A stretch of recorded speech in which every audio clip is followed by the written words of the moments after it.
각질 좀 붙여주세요. 저 공간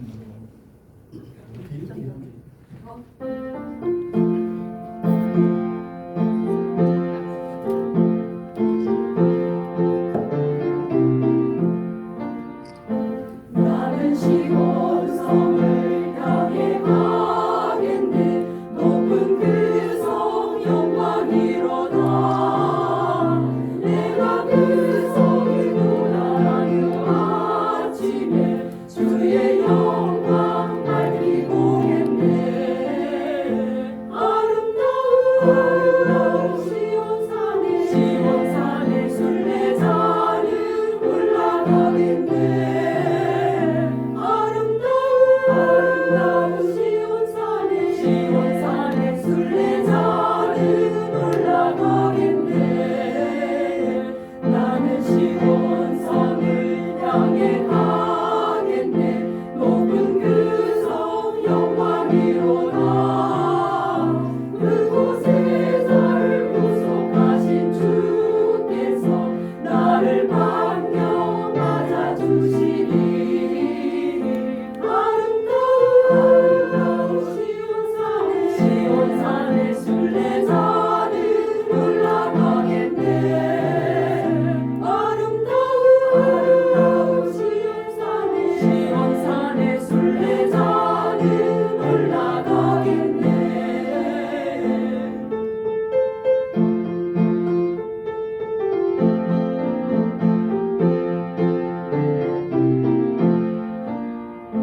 나는 시온성을 향해 가겠네. 높은 그 성 영광이로다. 그 성의 영광토록 살리라. 배없는 안식처로다. 아름다운 시온산에 순례자는 올라가겠네. 아름다운 시온산에 순례자는 올라가겠네. 아름다운 시온산에 순례자는 올라가겠네. 아름다운 시온산에 순례자는 올라가겠네.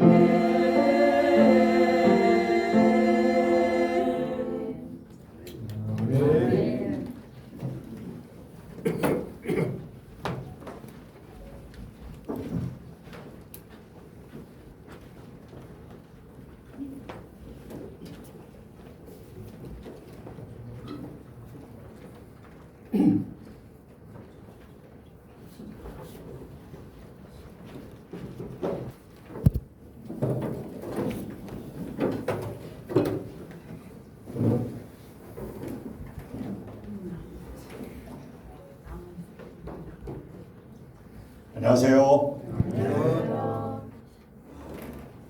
먼저 하나님의 은혜에 진심으로 감사드리고 이곳에 귀한 자리를 마련해 주신 다중강 임남장로님과 또 임직원 여러분에게 진심으로 감사드립니다.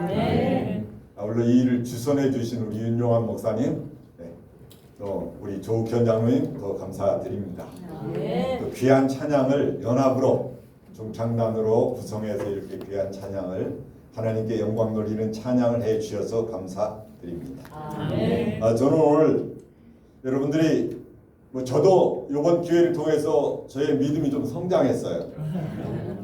그리고 사실 맨발 걷기 운동에 대해서 좀 듣고 좀 공감은 했지만 시행을 하지 못했었는데 여기 와서 또 시행을 하게 됐습니다. 여러분들의 믿음이 날마다 성장이 돼서 하늘에까지 넉넉하게 이르게 되기를 간절히 기원합니다. 저는 오늘 하나님의 말씀 갈라디아서 5장 6절 말씀 함께 좀 읽어보실까요? 시작. 그리스도 예수 안에서는 할례나 무할례가 그릇이 없되 사람으로서 역사하는 믿음 뿐이니라. 너 믿음을 가졌냐 안 가졌냐 사람들이 따져요. 그런데 어떤 분들은 믿음이 좋은 분이라고, 어떤 분들은 믿음이 약한 분이라고 이렇게 스스로도 생각하고 어떤 분들이 또 그렇게 평가하기도 해요. 그런데 왕왕 잘못 평가할 때가 많습니다. 그런데 여기서 말하는 중요점은 믿음도 뭐 여러 사랑으로 역사하지 않는 믿음은 참 믿음이 아니라는 겁니다. 네. 저는 저뿐만 아니라 여러분들 모두가 다 날마다 사랑으로 역사하는 믿음이 성장하고 여러분의 믿음 삶이 여러분에게 축복이 될 뿐 아니라 다른 분들에게도 축복의 통로가 되시기를 간절히 바랍니다. 예. 주님께서 우리에게 또 이렇게 말씀하십니다. 제가 읽습니다. 히브리서 11장 6절 믿음이 없이는 기쁘시게 못하나니 하나님께 나아가는 자는 반드시 그가 계신 것과 또한 그가 자기를 찾는 자들에게 상 주시는 이심을 믿어야 할지니라. 그 믿음은 첫 번째 하나님이 계신 것을 믿어야 돼요. 그리고 두 번째는 하나님을 찾는 자들에게 뭘 주신다? 상을 주시는데 무슨 상을 주시는가? 영생의 상. 다들 건강하고 오래 살기를 바랍니다.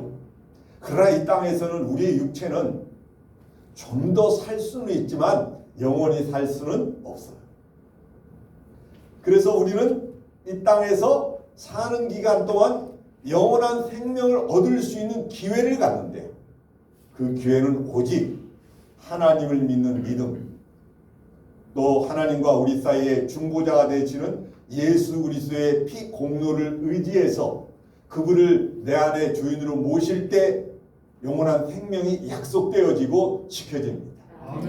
그래서 이 땅에서 육체적 질병은 회복을 소망하지만 회복을 못할 수도 있어요. 또 이런 건강 이런 데 와서 도움은 크게 받지만 회복이 안 될 수도 있어요. 그러나 어떤 분들은 회복이 돼서 생명이 몇 년 연장되기도 합니다. 그러나 영원히 살 수는 없어요. 제가 이렇게 쭉 보니까 제 고향이 충북 옥천인데 김용원이라는 분이 충북 옥천 분이 이렇게 여기 와서 도움을 받아가지고 그분이 이렇게 생년을 보니 25년생이더라고요. 살아계시는 101살이에요. 한번 제가 고향 가서 한번 찾아보려고 합니다. 살아계십니다. 아, 살아계세요? 그때 그러니까 80대 좀 이렇게 오셔서 그 여러 질병이 여기서 회복이 돼서 가시고 살아계시면 대단하신 거예요. 여러분 그러나 어떤 분들은 그렇지 않은 경우도 있어요. 그런데 요가 하나님이 계신 것과 하나님이 계신 것을 굳게 믿고 하나님이 상 주시는 것을 믿는 믿음을 여러분 모두가 다 굳게 잡으시게 되기를 바랍니다.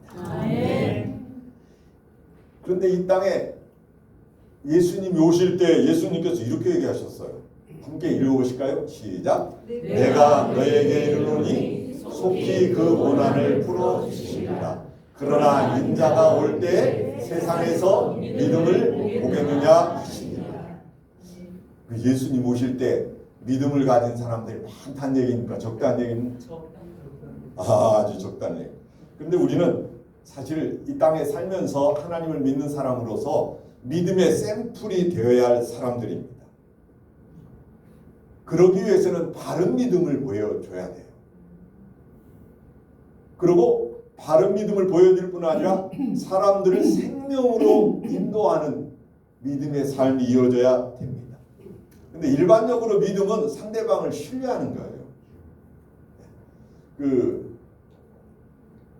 제가 이제 이발소를 가는데요. 요즘도 많은 남자분들이 이용원을 안 가고 어디 간 줄 아세요? 미장원을 갑니다.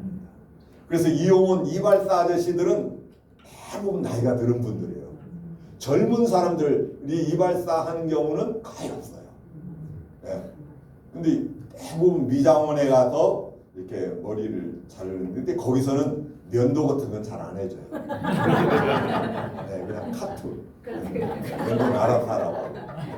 근데 아직도 저는 미장원에 가면 쑥스러워서 못 앉아있겠어요. 그래서 이제 이용원에 가는데 그 면도할 때 이렇게 누워 있으면 면도하는 그 칼이 아주 날카롭거든. 그래서 여기로 꾹 누르면 죽습니다. 그런데 잠잘 수도 있고 편합니다. 왜? 인간적으로 그분을 신뢰하기 때문에 그래요. 절대 나를 해치지 않을 것이다. 그런 믿음이 있어요. 그리고 어떤 분은 어떤 시어머니가 재산이 많아요. 그런데 죽으려고 그러네요. 그리고 돈을 딱 지켜지고 쓸 것만 조금씩 주고. 그래서 시어머니 빨리 가시라고 음료수에다 뭘 탔어요. 음료수에다 뭘 타서 이렇게 줬는데 그 시어머니가 또 머리가 팽팽 돌아가서 그 표정을 보니까 이상해.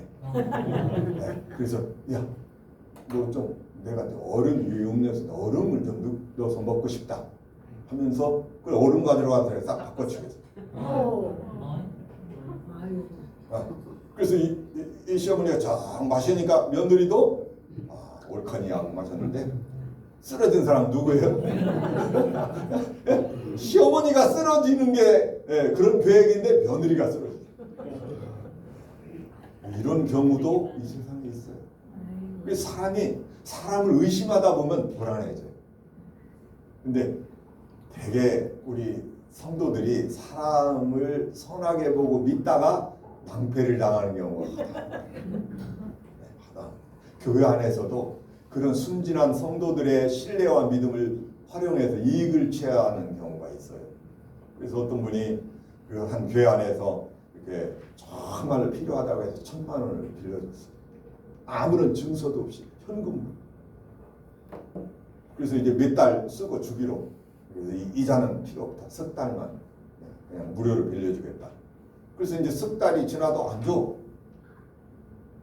그래서 한 달쯤 기다렸어요. 한 달쯤 기다렸는데 안 주길래 이제 얘기를 했어요. 내가 좀 필요하니까 그 돈을 달라고. 그랬더니 이렇게 얘기하는 거예요. 아니 줬잖아. 내가 돌려줬다. 이 받았으면서 안 받았다고. 그러면서 이 사람 저 사람한테 치매가 걸렸는가 보라고. 그래서 그분이 돈 1,000만 원은 내가 그냥 손해 볼 수 있는데 나를 거짓말쟁이로 만드는 것에 대해서 견딜 수가 없어요. 여러분 이런 일들이 일어나기도 합니다. 인간적인 믿음은 배반을 당합니다. 함께 수십 년을 살았던 사람들 부부 사이에도 신뢰가 깨어져서 연세가 많이 들으셨는데 헤어지는 분들이 있어요. 신뢰가 깨어질 때 그렇습니다. 일반적인 믿음은 깨어질 수 있어요. 그 깨어진 것 때문에 또 억울해 하다가 또 죽는 분이 있어요. 그러나 기독교적인 믿음은 좀 다릅니다. 기독교적인 믿음은 우리가 생각하는 것과 좀 다르죠. 어떻게 다른가? 지금 어떤 분이 이 믿음에 대해서 이렇게 정의를 좀 했습니다. 믿음의 3요, 믿음에 대해서는 이제 세 가지 3요소가 믿음에 대해서 이렇게 영어로 믿음이 이제 영어로 faith인데요. 요걸 한자씩 이렇게 해서 F는 forshaking 해가지고 버리다 포기하다 뜻이 있고, A는 all 모든 것, T는 take 취하다, H는 힘, 이제 I는 나 이렇게 해가지고 어떻게 정의를 했냐면 forshaking all I take him, 모든 것을 다 버리고 나는 주님을 취합니다. 주님을 따라갑니다. 이게 참 믿음. 그 정의를 좀 잘한 것 같아요. 모든 것을 버리고 누구를 따라간다? 주님을 따라간다. 주님을 따라간다. 그런데 이 믿음은 다른 말로 좀 쉽게 표현하면 성서적인 참 믿음이란 이 세상을 버리고 그분을 따라가는 겁니다. 예수를 따라가는 겁니다. 어디까지? 그분이 인도하시는 대로. 어떤 분은 예수님이 인도하시는 길이 순교의 길이기도 해요. 그래도 따라갑니다. 그래서 여러분 이 아픔과 질병이 축복이 된 경우가 허다해요. 그것을 어떻게 활용하느냐에 따라서 축복이 되기도 하고 슬픔도 저주도 되기도 합니다. 그런데 이 믿음은 세 가지 요소가 있다고 생각을 합니다. 지식, 동의, 신뢰. 하나님에 대해 이런 기회를 통해서 하나님을 소개받고 믿음을 가진 분들이 꽤 있습니다. 네. 그래서 그 소개를 받을 때 동의를 하고 그 예수님을 신뢰할 때 우리의 믿음이 갖게 되고 성장하게 됩니다. 여기 하나님의 말씀을 믿을 뿐만 아니라 의지를 하나님께 바치는 것, 즉 마음을 하나님께 바치고 애정을 하나님께 두는 그것이 신앙이다. 하나님이 원하시는 신앙은 하나님을 믿을 뿐 아니라 우리의 의지를 하나님께 바치고 마음을 하나님께 바치고 애정을 하나님께 두는 것이다. 여러분 이러한 참 믿음을 소유하시고 발전시키시고 성장시키시게 되길 바랍니다. 자, 그렇다면 우리가 살다 보면 어려운 일을 맡게 돼요. 미국에서는 1860년대 한 몇 년 동안 남북전쟁이 있었어요. 그 남쪽에는 노예들이 많아서 그 노예들을 계속 사용하기를 원했는데 그 북쪽에는 이제 공업지대라 노예들이 적고, 근데 링컨이 대통령이 된 후에 바로 노예 해방 선언을 냈어요. 근데 그 전쟁에서 남군에게 북군이 밀렸어요. 남군에게 북군이 밀렸어요. 그래서 이제 밀리니까 대통령이 아주 난처한 입장에 처했어요. 그래서 이제 여러 각계 사람들의 기도 요청을 하고 했는데 교회 대표가 링컨을 찾아와서 그렇게 얘기했습니다. 링컨 씨, 우리는 주님이 우리 편에 계시다는 것을 믿습니다. 그래 우리가 이길 겁니다 하니까 링컨 대통령이 고맙습니다 이렇게 한 게 아니고, 그러나 나의 진실된 관심사는 주님이 어느 편에 있는가가 아닙니다. 우리가 과연 주님의 편에 있는가요? 하나님이 우리와 함께 하셔서 승리하도록 하기 위해서는 뭐 주님께서 예쁜 놈한테 딱 나는 내 편 이렇게 하는 게 아니고 우리가 주님 편에 설 때 그렇게 합니다. 주님께서 우리에게 이렇게 당부하십니다. 그래서 우리의 믿음은 첫 번째 여호와를 인정하고 의뢰하는 것인데 이 잠언 3장 5절 6절 같이 한번 보겠습니다. 시작. 너는 마음을 다하여 여호와를 신뢰하고 내 명철을 의지하지 말라. 너는 범사의 그를 인정하라. 그리하면 내 길을 지도하시리라. 그 남북전쟁에서 승리를 북군이 하게 된 것은 링컨 대통령이 여호와를 신뢰했어요. 그를 의지했어요. 그리고 그의 참모들이 그 하나님을 의지하고 신뢰하도록. 노예 해방은 내 뜻이라기보다 하나님의 뜻이다. 모든 인간은 동등하게 창조되었다. 그래서 미국이 남북전쟁에서 만약에 남군이 이겼더라면 어떻게 될까요? 역사가 달라졌을 겁니다. 그래서 그래도 하나님을 신뢰하는 국가로서 세계에서 최고 강국이 됐는데 계속 그렇게 했으면 좋으련만 또 그렇지 않을 것이라고 성경은 또 예언을 합니다. 마음을 다하여 여호와를 의뢰하고 그를 인정하면 하나님께서 우리의 길을 지도하십니다. 그렇다면 오늘 우리의 관심은 어디에 있습니까? 오늘 우리의 관심은 어디에 있습니까? 제가 여기 있는 내용을 좀 읽겠습니다. 모든 재능은 그 최고의 능력에까지 활동되어야 할 것이다. 그러나 우리는 우리 자신의 노력의 성과로 되는 성공에 의존하지 말고 하나님의 약속을 신뢰하여야 할 것이다. 참된 성공은 어떤 사람의 재능이나 기발한 아이디어에 기초되어 있지 않고 하나님을 신뢰할 때 가능합니다. 여러분 모두가 다 하나님을 신뢰함으로 이곳에서도 성공적인 치유의 경험을 하시게 되길 바랍니다. 아울러 또 오늘 우리는 이곳에 며칠 있다가 이렇게 가지만 여기에서의 귀한 경험이 다른 분들이 치유의 길로 가는데 협력자가 되시길 간절히 바랍니다. 하나님이 우리에게 베푸신 은혜를 잊지 않고 그분을 신뢰하는 것. 그래서 이 하나님을 인정하는 것, 그다음 우리의 믿음에 붙게 하기 위해서 하나님을 신뢰해야 되는데 저는 오늘 좀 우리 가게를 좀 잠시 소개하고 싶습니다. 제가 박 씨가 본이 여러 분인데요. 한 40분 되는데 저는 영회박 씨입니다. 이 영회박 씨에 대하면 적어요. 숫자가 많지 전국에 한 2만여 명 정도 되기 때문에 많은 분들이 잘 모르는데요. 그 옛날 그 교과서에 저희 시조가 영회박 씨의 시조가 박재상이라는 분인데 그분이 신라 눌지왕 때 포로로 잡혀간 눌지왕의 동생 복호가 고구려로 포로로 잡혀갔고요. 그다음 미사은이 일본으로 포로라기보다 그 뭐지 이렇게 잡고 있는 거 뭐죠? 인질로 잡고 있었는데 그 구해오라고 명령을 내렸어요 왕이.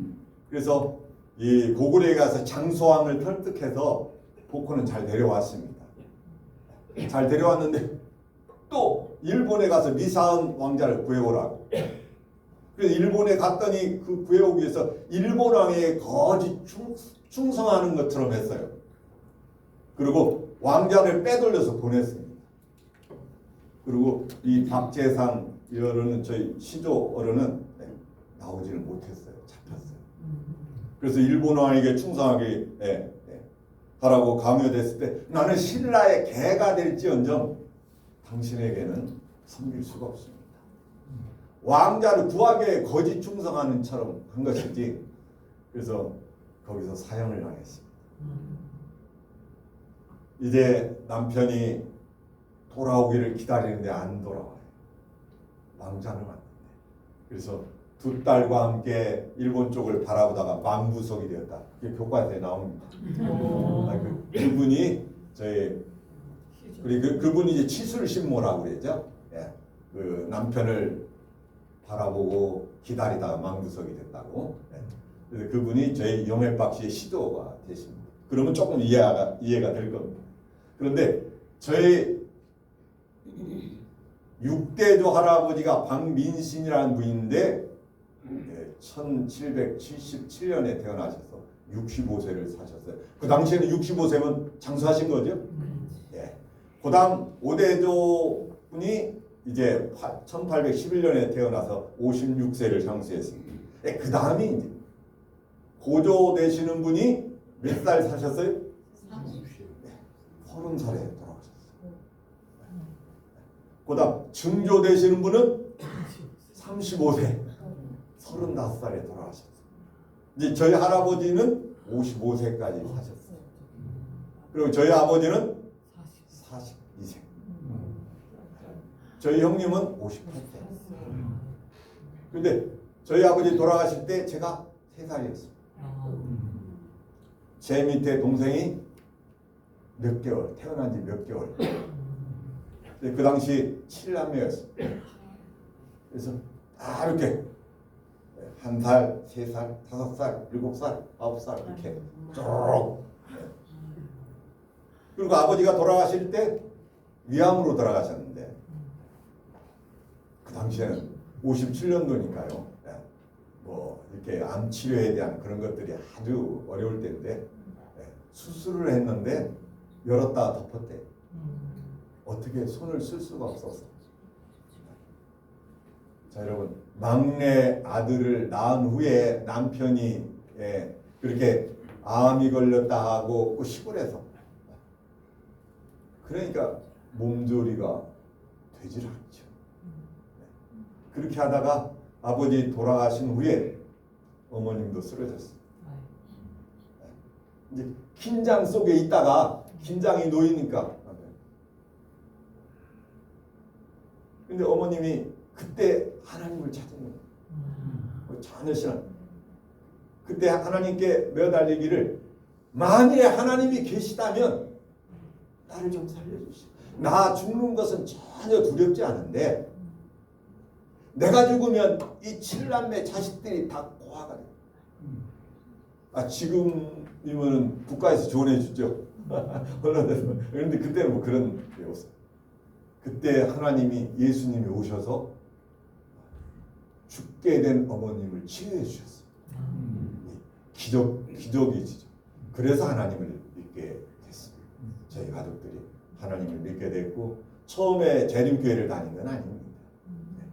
그래서 이제 아버지 돌아가실 때 빚이 상당히 지어져서 그 빚을 갚기 위해서 저희 어머님이 할 수 있는 일이 시골에서 뭐 이렇게 남의 일을 해줘 갖고는 해결이 되지 않고, 그러니까 보찜 장사를 다녔는데 그때 저희 어머님이 36살이었어요. 36살에 7자녀의 어머니, 신랑은 죽고 빚은 잔뜩 져 있고, 그 빚을 졌는데 빚을 해결하기 전에 땅 전답 좀 있는 걸 다 팔아야 되는데 그럼 뭐 먹고 살아? 그러니까 이제 보찜 장사를 하는데 혼자 갈 수가 없잖아요. 그래서 저희 외할머니가 동행을 하고, 외할머니하고 비슷한 연배되는 분이 동행을 해서 장사를 다니다가, 여자분들이니까 여관이나 이런 데서 자는 게 대단히 어려워요. 그 당시에. 그래서 이렇게 다니다가 좀 친절한 분인 것 같으면 여기서 하룻밤 좀 묵게 해줄 수 있냐고. 그래서 어느 집에 갔더니 친절한 할머니가 있어서 하룻밤 묵게 해달라고 청했는데 식사 대접을 잘 해주시고 묵게 했는데, 식사 대접을 한 후에 이분이 이제 본전을 빼려고 하시고. 어떻게 본전을 빼려고 하냐? 이분이 재림성도예요. 성경을 소개하고, 그분이 성경에 대해서 아주 박식한 분이셨어요.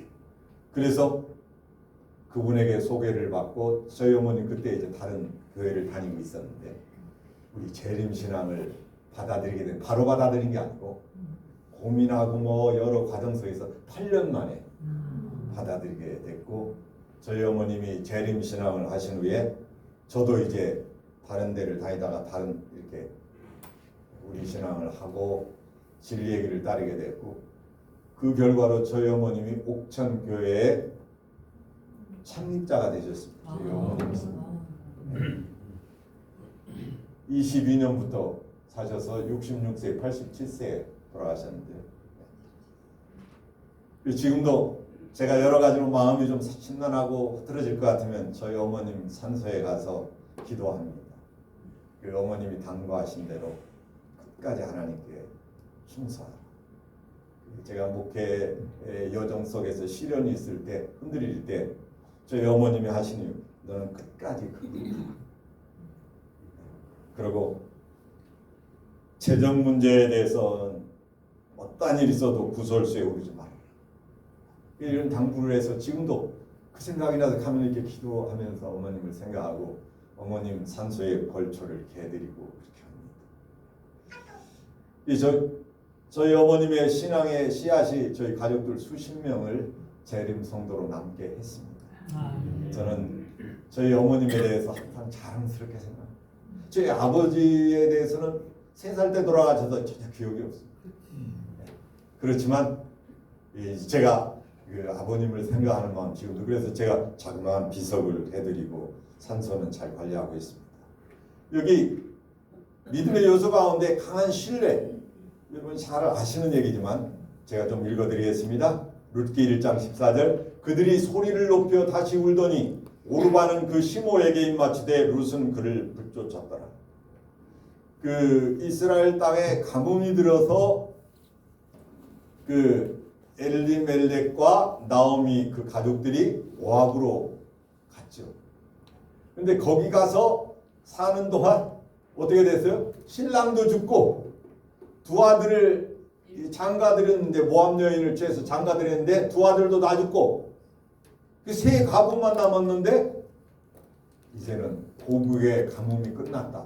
돌아가려고 하는데 그 며느리들한테 너희는 여기가 친정이니까 돌아가라. 그래서 첫째 며느리는 오르반은 울면서 어머니하고 입 맞추고 떠나는데 둘째 며느리 룻은 시어머니 옷자락을 딱 붙들어 안 놓는 거예요. 어머님의 하나님이 나의 하나님이다. 죽음 외에는 어머님과 내가 헤어지는 것을 용납할 수가 없습니다. 결과적으로 룻이 시어머니에게 배운 신앙을 끝까지 붙들었어요. 그 하나님을 끝까지 붙들었어요. 결국 룻이 시어머니를 따라와서 보아스를 만나고 예수님의 조상이 돼요. 그리고 마태복음 1장에 나오는 예수님의 족보에도 나오는 여인 중에 한 사람이 됩니다. 신뢰. 하나님을 믿는 믿음을 가진 사람은 하나님을 신뢰합니다. 하나님을 신뢰하고 선지자를 신뢰할 때 우리가 위기 속에서도 그 위기를 극복할 수 있는 힘을 갖고 위험 속에서도 하나님의 건져냄을 받습니다. 사람의 본성에는 악으로 기울이려는 경향 곧 자기의 자력만으로는 이를 저항할 수 없는 힘이 활동하고 있다. 이길 수 있는 그 힘은 그리스도이시다. 그래서 우리가 기도해야 돼. 우리 스스로의 힘으로 이기거나 병마를 극복할 수가 없어요. 예수 그리스도의 피공로를 의지하고 그분의 능력을 의지할 때만 우리가 승리할 수 있고 이길 수 있습니다. 자, 그러면 이제 우리는 하나님이 우리를 부르셨으면 이렇게 하나님을 신뢰할 뿐만 아니라 하나님이 우리에게 명하신 오직 그 일을 할 필요가 있습니다. 바울은 이런 면에서 성공자입니다. 제가 12절을 읽고 여기 계신 분들이 13절을 읽어주시기 바랍니다. 내가 이미 얻었다 함도 아니요 온전히 이루었다 함도 아니라 오직 내가 그리스도 예수께 잡힌 바 된 그것을 잡으려고 달려가노라. 형제들아 아직 내가 잡은 줄로 여기지 아니하고 오직 한 예수 뒤에 있는 것을 잊어버리고 앞에 있는 것을 잡으려고. 좀 정리하죠. 네.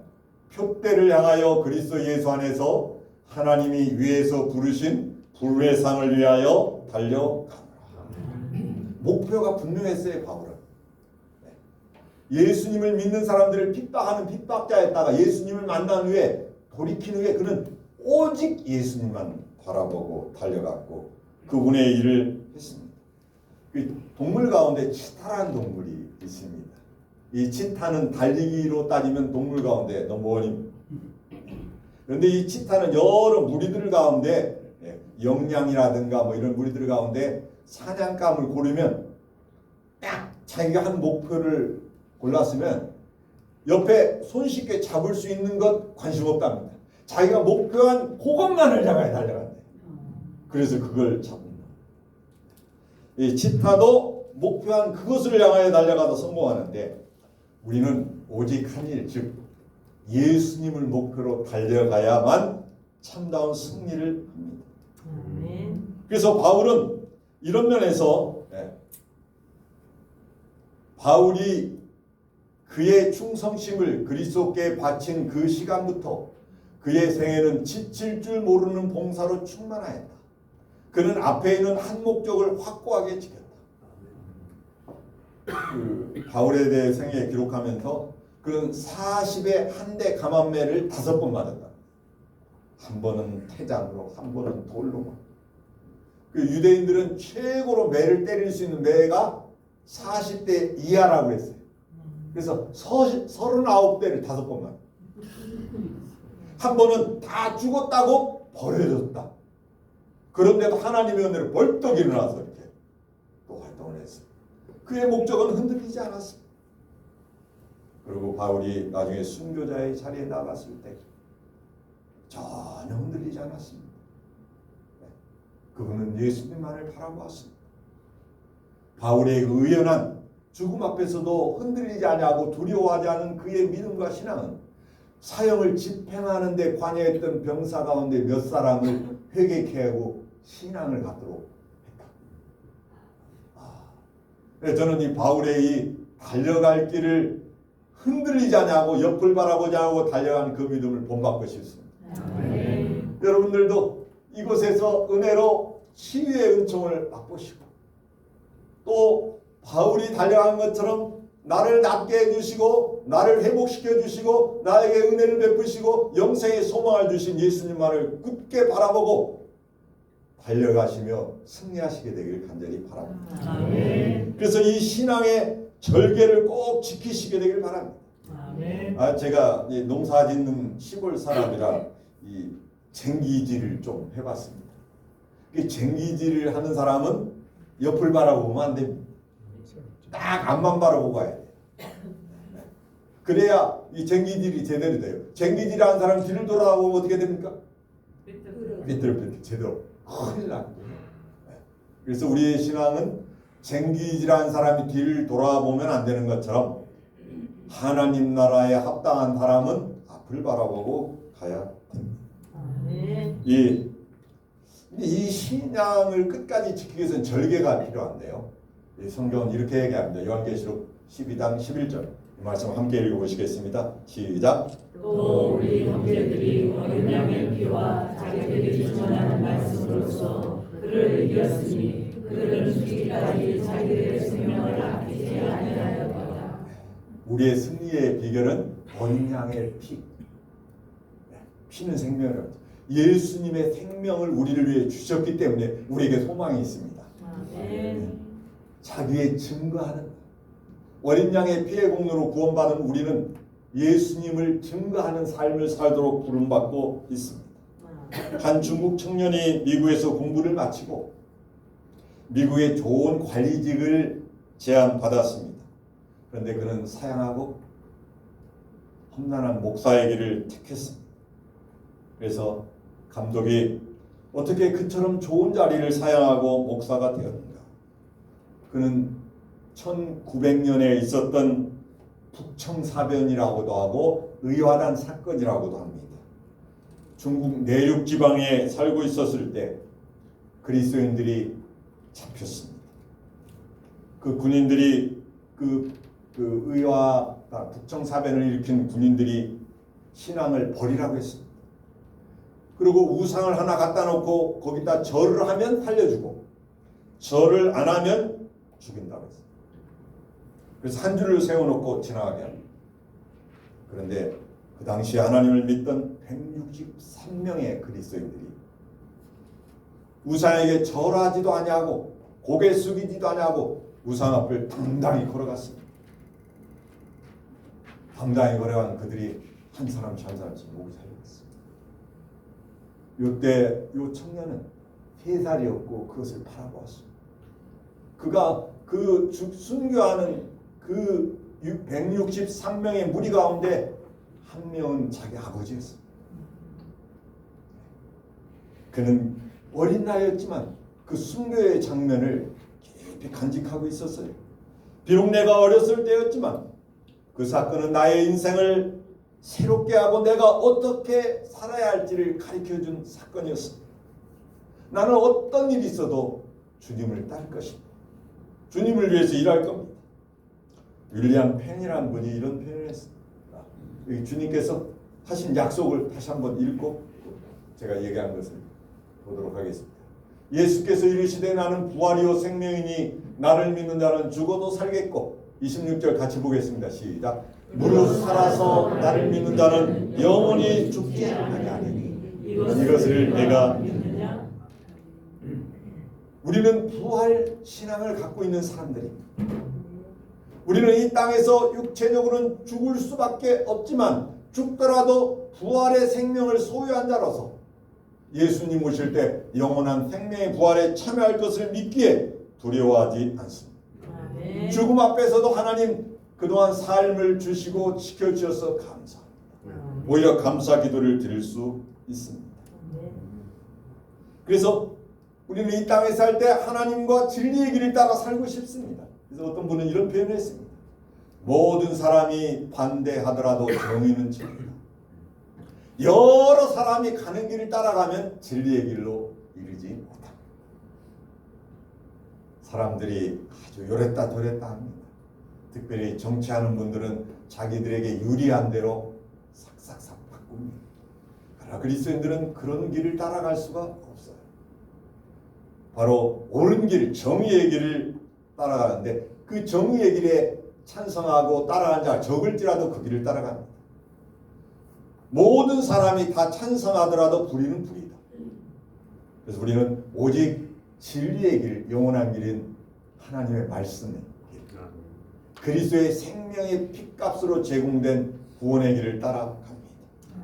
사랑하시는 우리 모든 분들이시여, 여호와만을 인정하고 의뢰하는 분들이 되기를 간절히 바랍니다. 루시 시어머니가 섬기는 하나님에 대하여 강한 신뢰를 한 것처럼 우리도 끝까지 하나님을 신뢰하고 그분 안에서 승리하시게 되길 바랍니다. 또한 하나님이 우리에게 구원을 해주시고 가만히 놀고 먹으라고 하지 않고 하나님을 위해서 일하라 하십니다. 각자 다른 곳에서 다른 일이더라도 하나님이 우리에게 맡겨진 일을 귀하게 여기고 그의 일을 하시게 되길 바랍니다. 신앙의 절개를 끝까지 지켜서 최종 목적지인 하나님이 약속해 놓으신 하늘, 예수님 안에서 주어지는 영원한 생명, 그것을 꼭 받는데 승리하시게 되기를 간절히 바랍니다. 기도하겠습니다. 하나님 아버지, 우리에게 이토록 귀한 은혜를 제공해 주셔서 감사드립니다. 이곳에게 귀한 다금